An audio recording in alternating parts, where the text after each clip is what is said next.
से है, बीजेपी से जुड़ी हुई है। बीजेपी राष्ट्रीय कार्यकारिणी की बैठक कर रही है और आज बैठक का दूसरा और आखिरी दिन है। पीएम मोदी आज ही बीजेपी नेताओं को जीत का मंत्र देने वाले हैं। देश के अलग अलग हिस्सों से इसी बैठक में शामिल होने के लिए 350 के करीब नेता शामिल हुए हैं। आने वाले विधानसभा चुनावों को लेकर तो मोदी मंत्र दिया ही जाएगा, साथ ही साथ 2024 पर भी फोकस है। 2024 के लोकसभा चुनावों की तैयारियों पर संदेश देंगे प्रधानमंत्री नरेंद्र मोदी, जिसका इंतजार सभी को है। G20 की अध्यक्षता से जुड़े हुए कार्यक्रमों के बारे में भी बातें होंगी, चर्चा होगी। देश के अलग अलग हिस्सों से जब बीजेपी के बड़े चेहरे, बड़े नेता शामिल हो रहे हैं तो बड़ी जिम्मेदारियां भी तय होंगी। इसमें छत्तीसगढ़ और मध्य प्रदेश के भी खास नेता पहुंच रहे हैं, क्योंकि बीजेपी राष्ट्रीय कार्यकारिणी की इस बैठक में आने वाले वक्त में यानी कि 2023 में ही विधानसभा चुनाव जिन राज्यों में होने हैं, करीब 9 राज्यों में विधानसभा चुनाव होने हैं, उनको लेकर मंथन होगा। साथ ही साथ लोकसभा चुनाव 2024 को लेकर भी एजेंडा सेट किया जाएगा, फोकस रहेगा। क्या कुछ तैयारियां होनी चाहिए, क्या स्ट्रैटेजी बीजेपी की रहनी चाहिए। और ये हमने कल भी देखा था, कल जब मीटिंग शुरू हुई, मंथन हुआ, तो मीटिंग से निकलकर कुछ ऐसी मुख्य बातें सामने आई कि जहां जहां बीजेपी कमजोर है, जो बूथ बीजेपी के लिहाज से कमजोर हैं, उन्हें मजबूत बनाने का काम अभी से करना होगा, ताकि रिजल्ट जो है वो बीजेपी के फेवर में आए। आने वाले विधानसभा चुनावों को लेकर मीटिंग में मंथन हुआ है और इन सब बातों को लेकर, यानी कि 2023 के विधानसभा चुनाव हो या फिर 2024 के लोकसभा चुनाव हो, प्रधानमंत्री नरेंद्र मोदी जैसे जैसे मीटिंग खत्म होने का वक्त आएगा, वैसे वैसे चूंकि प्रधानमंत्री को सुनने के लिए नेताओं में बड़ी उत्सुकता है। कल हमने देखा भी था रोड शो को लेकर आम लोगों में भी कैसा एक्साइटमेंट दिखाई दिया था। आज प्रधानमंत्री नरेंद्र मोदी नेताओं को जीत का मंत्र देने वाले हैं, विजय मंत्र देने वाले हैं।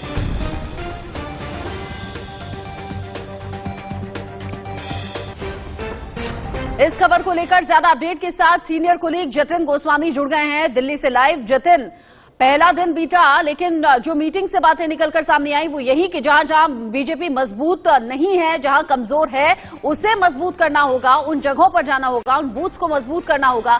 क्या स्ट्रैटेजी रहने वाली है और आज के दिन यानी कि दूसरे दिन क्या कुछ खास रहेगा?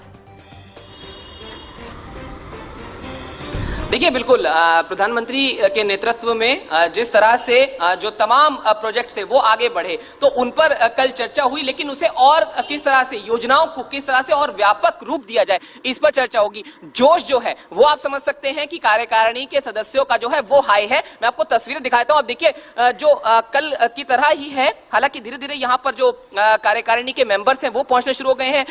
35 केंद्रीय मंत्री, 12 राज्यों के मुख्यमंत्री और सभी राज्यों और केंद्र शासित प्रदेशों के अध्यक्ष इस कार्यकारिणी की बैठक में मौजूद है। कल रहे थे और आज भी रहने वाले हैं। और क्योंकि शाम को प्रधानमंत्री का यहां पर संबोधन होना है, तो उसके लिए भी निश्चित तौर पर जो एक उत्साह है वो जाहिर तौर पर जो बीजेपी के कार्यकर्ता हैं उनमें देखने को मिलेगा। सबसे बड़ी और अहम बात क्या है, G20 की प्रेसिडेंसी पर डिस्कशन होगा। 5 ट्रिलियन इकोनॉमी बनना है और उसको लेकर किस तरह से भारत ने स्टेप आगे बढ़ाया है, किस तरह से देश नहीं दुनिया में ही भारत की चर्चा हो रही है, तो वो कहीं ना कहीं प्रधानमंत्री नरेंद्र मोदी के नेतृत्व में सपना साकार हो रहा है। और G20 की प्रेसिडेंसी और उसको लेकर जो चुनौतियां हैं या फिर आगामी भविष्य को लेकर, और ये भी बता दें कि जो बीजेपी अध्यक्ष हैं जेपी नड्डा, उनके कार्यकाल को एक्सटेंड किया जा सकता है, तो इस पर भी समीक्षा होगी। हालांकि आप बूथ की बात कर रहे थे, बूथ मजबूत करना बेहद जरूरी है। इसमें 2 तरह की बातें रखी गई हैं। एक ये है कि जहां पर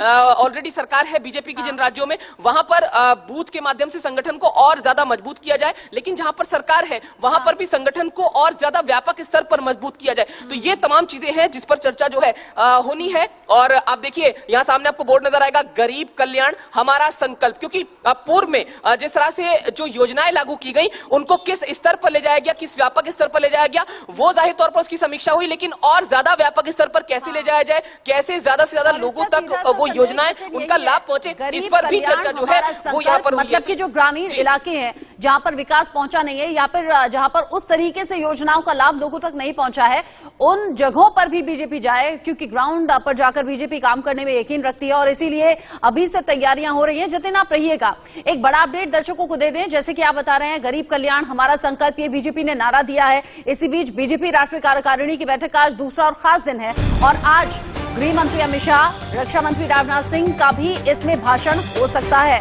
आज भी बीजेपी के कई वरिष्ठ नेता इस बैठक का हिस्सा रहेंगे, बैठक में शामिल रहेंगे। और जैसे कि जतिन बता रहे हैं कि जरूरी मसलों पर बात हुई है, G20 की अध्यक्षता में खास कार्यक्रम क्या होंगे उन पर बात हुई है।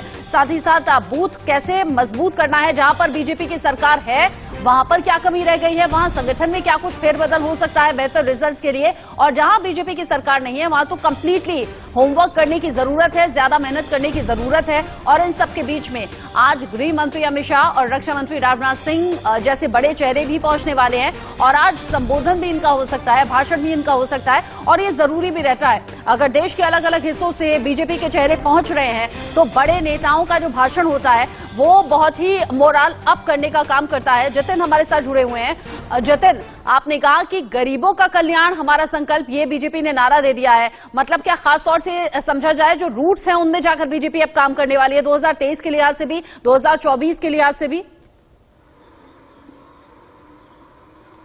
बिल्कुल, देखिए जैसा कि हम देखते हैं कि जिस तरह से केंद्रीय नेतृत्व पूर्व में बीजेपी का लगातार रूट पर जाकर ही काम कर रहा था, लेकिन क्योंकि समीक्षा बेहद जरूरी है और जैसा कि आप भी कह रही थी, देखिए उदाहरण के तौर पर अगर देखें कि जहां पर जीत हुई, चाहे गुजरात की बात करें तो उसको लेकर बीजेपी कार्यकर्ताओं का मोरल हाई था, लेकिन अगर हिमाचल की हार की चर्चा भी जरूरी है तो वो भी हुई। तो कहीं ना कहीं दोनों ही एस्पेक्ट पर बात हुई और रूट पर जाना इसीलिए और ज्यादा इंपॉर्टेंट हो जाता है। और देखिए कल इस पर भी चर्चा हुई कि किस तरह से विपक्ष ने कई मुद्दे जो हैं उनको हथियार बनाने की कोशिश की, जिसमें कई हैं। पेगासस की बात कर ले, सेंट्रल विस्टा प्रोजेक्ट की बात कर ले, आरक्षण की बात कर ले, नोटबंदी की बात कर ले, इन पर यह बताया गया कि विपक्ष ने आधारहीन दावे किए, लेकिन प्रधानमंत्री पर आरोप भले लगाए गए मगर कोर्ट से विपक्ष को मुंह की खानी पड़ी। तो ये तमाम चीजें हैं जिस पर जो है कल चर्चा हुई और आज भी। अब क्योंकि आज का दिन इसलिए बेहद इंपॉर्टेंट है क्योंकि हम वर्ल्ड में खुद को रिप्रेजेंट कर रहे हैं और उसको लेकर क्या चुनौतियां हैं और क्या तैयारी है उसकी समीक्षा भी जरूरी। तो हम G20 की यहां पर बात कर रहे हैं। G20 की प्रेसिडेंसी बेहद जरूरी है, ये हम वर्ल्ड लेवल की बात कर रहे हैं, लेकिन ग्राउंड को भी बीजेपी नहीं भूली है। किस तरह से संगठन में और तमाम बदलाव किए जा सकते हैं, हालांकि अभी जो बदलाव को लेकर जो चीजें हैं वो साफ तौर पर नहीं कही जा सकती है क्योंकि जेपी नड्डा का जो अध्यक्ष कार्यकाल है उसको बढ़ाने को लेकर भी चर्चा चल रही है, लेकिन ये सब चीजें होते हुए मजबूती कैसे दी जाए उस पर मुख्य रूप से चर्चा होगी। तो एक तरफ वर्ल्ड में खुद को हमें कैसे रिप्रेजेंट करना है, ये तमाम चीजें हैं, उस पर चर्चा हो रही है, लेकिन ग्राउंड पर, रूट पर किस तरह से काम करना है, रूट को कैसे मजबूत करना है, उस पर भी चर्चा हो रही है। तो ग्राउंड से लेकर वर्ल्ड तक की जिम्मेदार चेहरों के नेतृत्व में जब रिजल्ट बेहतर आते हैं तो फिर एक तरीके से रिवॉर्ड दिया जाता है, जिनका जिक्र जेपी नड्डा के तौर पर भी हो रहा है कि अब कार्यकाल बढ़ाया जा सकता है उन्हीं का और इसको लेकर भी बड़ा फैसला हो सकता है। जितिन, आप रहिएगा, ये अपडेट जल्दी से दर्शकों को दे देते हैं। बीजेपी के राष्ट्रीय अध्यक्ष हैं जेपी नड्डा और उनकी अध्यक्षता पर आज फैसला हो सकता है, उनका कार्यकाल बढ़ाया जा सकता है। 2024 लोकसभा चुनाव तक बढ़ सकता है जेपी नड्डा का कार्यकाल। बैठक के बाद कार्यकाल के बढ़ाने का ऐलान भी हो सकता है। राष्ट्रीय कार्यकारिणी की बैठक में इस बात पर मुहर भी लग सकती है क्योंकि ये जरूरी रहता है, अगर देश भर के बड़े नेता इस बीजेपी की राष्ट्रीय कार्यकारिणी की बैठक में पहुंच रहे हैं और बीजेपी के राष्ट्रीय अध्यक्ष को लेकर चुनाव होना है, बात होनी है, तो कार्यकाल बढ़ाने का फैसला सभी की सहमति से, सभी से विचार विमर्श के बाद होगा। और कहा यह जा रहा है कि इस बैठक के अंत में इस बात का ऐलान हो भी सकता है। बीजेपी ने 2023 में 9 राज्यों में होने वाले विधानसभा चुनाव को लेकर शंखनाद कर दिया है। दिल्ली में बीजेपी की राष्ट्रीय कार्यकारिणी की बैठक चल रही है। बैठक से पहले पीएम नरेंद्र मोदी ने संसद मार्ग से एनडीएमसी कन्वेंशन सेंटर तक करीब 15 मिनट रोड शो किया। इस भव्य रोड शो पर अलग अलग तस्वीरें देखने को मिली, उन पर फूल बरसाए गए, लोगों ने उनका स्वागत किया। इसके बाद वो कार्य समिति की इस बैठक में पहुंचे। बैठक में गृह मंत्री अमित शाह, रक्षा मंत्री राजनाथ सिंह और पार्टी अध्यक्ष जेपी नड्डा, सभी महासचिव, बीजेपी शासित राज्यों के मुख्यमंत्री और सभी प्रदेश अध्यक्ष पहुंचे। पीएम मोदी ने जेपी नड्डा के साथ दीप जलाकर इस बैठक की शुरुआत भी की। 17 जनवरी तक बीजेपी की यह अहम बैठक चलने वाली है, यानी कि आज दूसरा और आखिरी दिन है। इसमें 9 राज्यों के विधानसभा चुनाव की स्ट्रैटेजी तैयार की जाएगी। ग्राउंड पर जाकर कैसे काम करना है इसको लेकर बात होगी। 2024 लोकसभा चुनाव पर भी फोकस रहने वाला है। बैठक को लेकर बीजेपी नेता रविशंकर प्रसाद ने कहा कि पार्टी के राष्ट्रीय अध्यक्ष ने सभी का आह्वान किया कि 2023 हमारे लिए बहुत जरूरी है क्योंकि इस साल 9 राज्यों में चुनाव होंगे, इनमें से एक भी राज्य हारना नहीं है। सुनिए। इस समिति के सारे सदस्यों का आह्वान किया कि 2023 हमारे लिए बहुत जरूरी है इस साल हमें 9 प्रदेशों में चुनाव को लड़ना है और अगले साल 24 में लोकसभा का चुनाव है। तो उन्होंने सारे राष्ट्रीय कार्यकारिणी के सदस्यों का आह्वान किया कि कमर कसकर लग जाएं, हमें एक भी चुनाव नहीं हारना है। जो 9 विधानसभा के चुनाव होने वाले हैं उसमें एक में भी अपनी हार नहीं होनी चाहिए। इसलिए जहां हमारी सरकार है उसको मजबूत किया जाए और जहां हमारी सरकार नहीं है उसको और मजबूत किया जाए। जिस भव्य रोड शो का मैंने जिक्र किया वो रोड शो बताया जा रहा था कि गुजरात में जिस तरीके से बम्पर जीत मिली है या फिर ये कहिए कि पिछले सभी रिकॉर्ड तोड़ते हुए प्रचंड जो बहुमत मिला उससे गदगद बीजेपी है और एक तरीके से गुजरात के लोगों का शुक्रिया अदा करने के लिए और आगे उसी ऊर्जा का संचार बीजेपी के नेताओं में करने के लिए बीजेपी की राष्ट्रीय कार्यकारिणी से ठीक पहले ये रोड शो हुआ था। जतिन हमारे साथ मौजूद हैं। जतिन, कुछ बड़े फैसले लिए जाएंगे और जिस ऊर्जा की मैं बात कर रही हूं उस ऊर्जा का संचार भी इसी मीटिंग के जरिए किया जाएगा। जैसे कि रविशंकर प्रसाद ने कहा 9 राज्यों में से एक भी राज्य हारना नहीं है और ये बिसात होगी 2024 के लिए।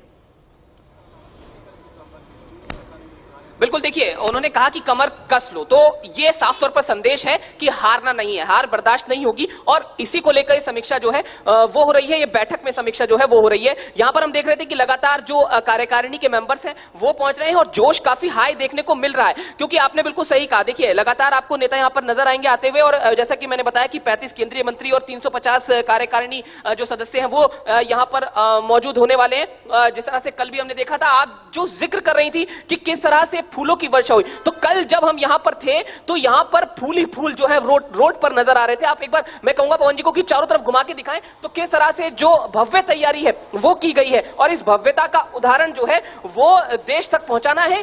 गुजरात के लोगों का एक तरफ शुक्रिया अदा करना है, लेकिन जिस तरह से रविशंकर प्रसाद ने कहा या फिर निर्मला सीतारमण सामने आई कि नेगेटिव जो नकारात्मक चीजें हैं उनको भी ध्यान में रखना है और उन पर किस तरह से सुप्रीम कोर्ट ने भी विपक्ष को जवाब दिया। एक तरफ एक एस्पेक्ट है, लेकिन दूसरा एस्पेक्ट है कि कुछ राज्यों में जहां पर स्थिति मजबूत नहीं है वहां पर खुद को मजबूत करना है। चाहे उदाहरण हिमाचल का हो, गुजरात की जीत एक बड़ा उदाहरण जीत को लेकर थी, पॉजिटिव जो है उदाहरण थी, लेकिन कहीं ना कहीं अगर हिमाचल की हार से जो एक सबक लेना भी जरूरी है और उसको लेकर किस तरह से आगे चीजें तब्दील होनी है। सीतारमण का भी जिक्र किया जाता है, बहुत सोच समझकर सरकार स्ट्रेटेजी बना रही है, मंथन कर रही है और जब निर्मला सीतारमण का जिक्र आया है तो आने वाले बजट को लेकर भी खासतौर पर चर्चा हुई होगी, क्योंकि बजट में जो आम लोगों को दिया जाएगा उसी का प्रभाव अब चुनावों में आने वाले वक्त में दिखाई भी देगा। बहुत शुक्रिया जतिन इस अपडेट के लिए।